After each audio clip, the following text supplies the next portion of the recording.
ഇവിടെ ചില പ്രതിപക്ഷ അംഗങ്ങൾ ചെയറിൻ്റെ സമീപത്ത് വന്ന് പറഞ്ഞത് ചെയർ കള്ളം പറയുന്നു എന്നുള്ളതാണ്. തൻ്റെ വാദം ജയിക്കാൻ വേണ്ടി, ഡോമിനേറ്റ് ചെയ്യാൻ വേണ്ടി കള്ളം പറഞ്ഞ് രാഷ്ട്രീയ പ്രവർത്തനം നടത്തിയ ആളല്ല ചെയർ. അതുകൊണ്ട് ഇത്തരം വാദമുഖങ്ങൾ നിരത്തുന്നത് ശരിയല്ല. എൻ്റെ വായിൽ കൈയിട്ട് ആളെ പേര് പറയിക്കണ്ട. ഏതായാലും രാഷ്ട്രീയത്തിൽ പൊളിറ്റിക്കൽ ജെന്റിൽനെസ് എല്ലാ കാലത്തും കാണിച്ച ഒരാളാണ് ചെയർ എന്നുള്ളതുകൊണ്ട് ആ ഭാഗം ഞാൻ പരാമർശിക്കാൻ ഉദ്ദേശിക്കുന്നില്ല. ബഹുമാനപ്പെട്ട പ്രതിപക്ഷ അംഗങ്ങൾ പ്ലീസ് ഒന്ന് ചെയറിൽ പോയിരിക്കണം. സുഖകരമായ നടത്തിപ്പിന് ചെയറുമായി സഹകരിക്കണം. നിങ്ങൾ ഉന്നയിക്കുന്ന വാദമുഖങ്ങൾ ചെയർ പറഞ്ഞു നമുക്ക് സഭയിൽ ചർച്ച ചെയ്യാം. ശബരിമലയിലെ സ്വർണ്ണക്കൊള്ളയാണെങ്കിൽ ചർച്ച ചെയ്യാമെന്ന് പറഞ്ഞു. ഗവൺമെൻറ് ചർച്ചയ്ക്ക് തയ്യാറുമാണ്. നിങ്ങൾ ആ ഭാഗം അംഗീകരിക്കുന്നില്ല. പിന്നെ നിങ്ങൾ ഉന്നയിക്കുന്ന ഭാഗം ചെയർ ഗവൺമെൻറ്റുമായി ചർച്ചയ്ക്ക് തയ്യാറാണ്. ശബരിമലയിലെ സ്വർണ്ണക്കൊള്ളയാണെങ്കിൽ ചർച്ചയ്ക്ക് തയ്യാറാണെന്ന് ഗവൺമെൻറ് അറിയിച്ചിട്ടുണ്ട്. പക്ഷേ നിങ്ങൾ ചർച്ചയ്ക്ക് തയ്യാറല്ല. 18 അടിയന്തര പ്രമേയങ്ങൾ ചർച്ചയ്ക്കെടുത്ത സഭയാണിത്. 18 അടിയന്തര പ്രമേയങ്ങൾ ചർച്ചയ്ക്കെടുത്ത ഈ 15ാമത് കേരള നിയമസഭയ്ക്ക് ഈ ശബരിമലയിലെ വിഷയവും ചർച്ച ചെയ്യുന്നതിന് യാതൊരു മടിയുമില്ല. നിർഭാഗ്യവശാൽ അത്തരമൊരു ചർച്ചയ്ക്ക് പ്രതിപക്ഷം തയ്യാറാവുന്നില്ല എന്നുള്ളത് വളരെ ഖേദകരമായ കാര്യമാണ്. ജനാധിപത്യത്തിൽ ആദ്യമായിട്ടാണ് ഒരു ഭരണപക്ഷം ഞങ്ങൾ ചർച്ചയ്ക്ക് തയ്യാറാണെന്ന് പറയുന്നത്. സാധാരണ ചർച്ചയ്ക്കെടുക്കാതെ തള്ളുക ചെയ്യുക. പക്ഷേ വളരെ സത്യസന്ധമായി ഗവൺമെൻറ് അറിയിച്ചു ചെയറിന് ഞങ്ങൾ ചർച്ചയ്ക്ക് തയ്യാറാണ്. സ്വർണ്ണക്കൊള്ളയാണ് വിഷയമെങ്കിൽ നിങ്ങൾ നോട്ടീസ് നൽകിയാൽ ചർച്ചയ്ക്ക് തയ്യാറാണെന്ന് പല ഘട്ടത്തിലും സഭയെ അറിയിച്ചിട്ടും എന്തുകൊണ്ടാണ് ചർച്ചയ്ക്ക് തയ്യാറാവാത്തെന്ന കാര്യം വളരെ നിർഭാഗ്യകരമാണ്. ഓർഡർ. ഇവിടെ ചെയറിന് അറിയിച്ച കാര്യം പറഞ്ഞതാണ്. To the government to the chair to the opposition. ആ നിലയിൽ ഗവൺമെന്റ് ചെയറിനെ അറിയിച്ചു ഞങ്ങൾ ചർച്ചയ്ക്ക് തയ്യാറാണ്. പക്ഷെ നിങ്ങൾ ചർച്ചയ്ക്ക് തയ്യാറാവുന്നില്ല. പിന്നെന്ത് ചെയ്യാൻ പറ്റും? ഏതായാലും ജനാധിപത്യത്തിൽ ഇങ്ങനെ സഭ റക്കസാക്കുന്ന രീതി ശരിയല്ല. ഡിസ്റപ്ഷൻ ഒരു ഓപ്ഷനേ അല്ല. ഡിബേറ്റും ഡിസ്കഷനുമാണ് ഹെൽത്തി ഡെമോക്രസിക്ക് ഏറ്റവും നല്ലത്. ഞാൻ ഒരു കാര്യം കൂടി അടിവരയിട്ട് പറയുന്നു. ഡിസ്റപ്ഷൻ അല്ല ജനാധിപത്യത്തിന് ഭൂഷണം. പകരം ഡിബേറ്റും ഡിസ്കഷനുമാണ്. ഡിബേറ്റും ഡിസ്കഷനും ഏറ്റവും കൂടുതൽ നടന്ന സഭയാണ് 15ാമത് കേരള നിയമസഭ.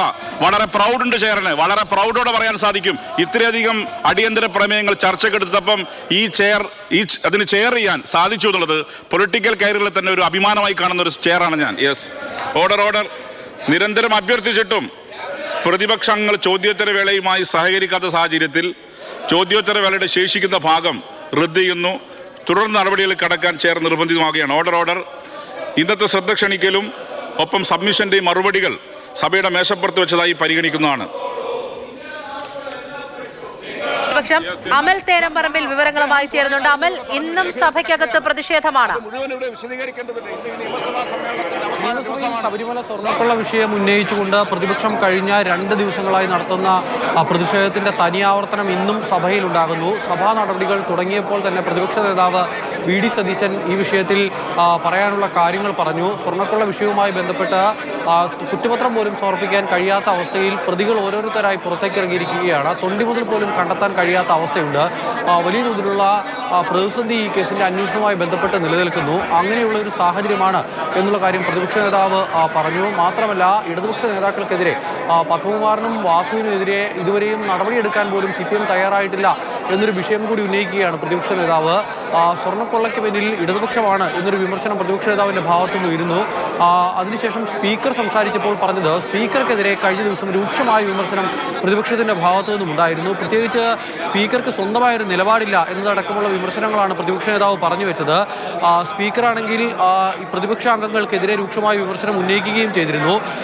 വാച്ച് ആൻഡ് വാർഡുമാരുമായും പ്രതിപക്ഷാംഗങ്ങളുമായും ഉന്തുതള്ളും ഉണ്ടാകുന്ന അവസ്ഥയും ഡയസിലേക്ക് പ്രതിപക്ഷാംഗങ്ങൾ കയറാൻ ശ്രമിക്കുന്ന അവസ്ഥയും ഒക്കെ കഴിഞ്ഞ ദിവസം നമ്മൾ കണ്ടതാണ്.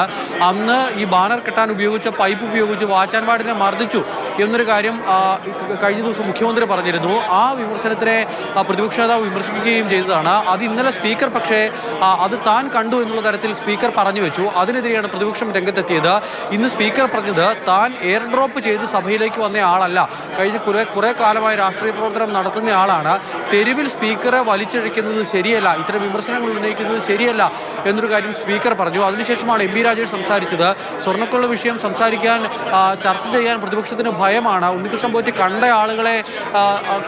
ആളുകളിലേക്ക് അന്വേഷണം എത്തുമോ എന്നുള്ളൊരു ഭയം നിലനിൽക്കുന്നു എന്ന് സോണിയാഗാന്ധിയും അടൂർ പ്രകാശും ഒക്കെ ഒത്തുള്ള ചിത്രത്തെ സൂചിപ്പിച്ചുകൊണ്ട് എം പി രാജേഷ് പറഞ്ഞു വെച്ചു. അതോടൊപ്പം പ്രതിപക്ഷ നേതാവിനെതിരെ രൂക്ഷമായ വിമർശനവും എം പി രാജേഷിന്റെ ഭാഗത്തു നിന്നും ഉണ്ടായി. അതിനുശേഷമാണ് പ്രതിപക്ഷം നടുത്തളത്തിലേക്ക് ഇറങ്ങി അവിടെ കുത്തിയിരിക്കുന്ന ഒരു അവസ്ഥയുള്ളത്. ഇന്നിപ്പോൾ സ്പീക്കറുടെ മുഖം മറച്ച് ബാനർ ഉയർത്തിയുള്ള പ്രതിഷേധം നടക്കുന്നില്ല. പകരം ഈ ഉദ്യോഗസ്ഥരിരിക്കുന്ന സ്പീക്കറുടെ ഡയസിന് താഴെ ഉദ്യോഗസ്ഥരിരിക്കുന്നതിൻ്റെ മുൻവശത്തായി നടുത്തളത്തിൽ കുത്തിയിരുന്ന് പ്രതിഷേധിക്കുന്നു. പ്രതിപക്ഷ നേതാവും ഉപനേതാവും ഒഴികെയുള്ള മുഴുവൻ ആളുകളും നടുത്തളത്തിലേക്ക് ഇറങ്ങിയുള്ള പ്രതിഷേധത്തിലാണ്. സ്പീക്കർ പലവട്ടം ഇവരോട് സീറ്റിലേക്ക് മടങ്ങാൻ ആവശ്യപ്പെട്ടിട്ടും സീറ്റിലേക്ക് മടങ്ങാൻ പ്രതിപക്ഷ അംഗങ്ങൾ തയ്യാറാകാത്തതിനെ തുടർന്ന് സ്പീക്കർ നടപടികൾ വേഗത്തിലാക്കുകയാണ്. ചോദ്യോത്തരവേള റദ്ദാക്കി അധികം വൈകാതെ തന്നെ സഭ പിരിയാനുള്ള ഒരു സ്ഥിതിയാണ് ഇപ്പോൾ ഉള്ളത്. ഈ ശബരിമല സ്വർണ്ണക്കൊള്ളയുമായി ബന്ധപ്പെട്ട് പ്രതിപക്ഷ അംഗങ്ങൾ സഭയുടെ കവാടത്തിൽ പ്രതിഷേധം നടത്തുന്നുണ്ട്. 2 പേർ വീതമാണ് പ്രതിഷേധത്തിലുള്ളത്. ആ സമരം പുറത്തേക്ക് വ്യാപിപ്പിക്കുമെന്നും പ്രതിപക്ഷ നേതാവ് പറഞ്ഞു വെച്ചിരിക്കുന്നു. അതായത് സ്വർണ്ണക്കൊള്ളയുമായി ബന്ധപ്പെട്ട് സഭയ്ക്കകത്ത് നടന്ന ചർച്ച സഭയ്ക്ക് പുറത്തേക്ക് കൂടുതൽ കരുത്തോടെ വ്യാപിക്കാൻ പോകുന്നു എന്നുള്ളതാണ് മനസ്സിലാക്കാനാവുന്നത്.